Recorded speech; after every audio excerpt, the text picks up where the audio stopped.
رسميا المنتخب المغربي يتأهل للدور الثاني، وعلى رأس المجموعة في المجموعة التي سميت بمجموعة الموت بتواجد كل من كندا، بلجيكا، كرواتيا. وسيرافق المنتخب الكرواتي المنتخب المغربي إلى الدور الثاني في هذه المجموعة، وهذه المرة الثانية في تاريخ المنتخب المغربي بعد نسخة 1986.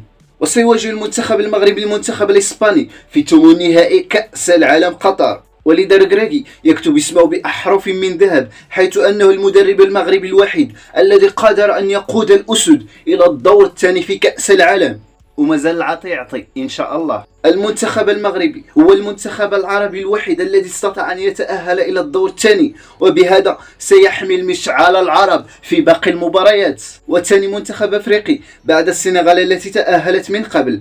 المباراة أمام كندا كان الشوط الأول رائعا، حيث استطعنا أن نضغط على الخصم وسجلنا هدفين، وبإمكاننا أن نسجل أكثر من هدفين، وسجل علينا هدف بنيران صديقة من نايفاغرد. وفي الشوط الثاني المدرب يسير المباراة كيفما أراد، وخرجنا بالتأهل ولله الحمد. نعم، هنالك بعض الأخطاء، فعلى المدرب والطاقم الاشتغال عليه من أجل الإصلاح قبل مباراة إسبانيا.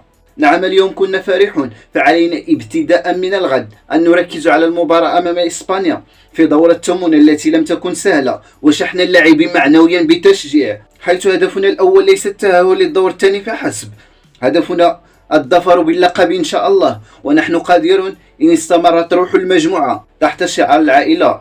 لا تنسون من دعمكم، دمتم في رعاية الله.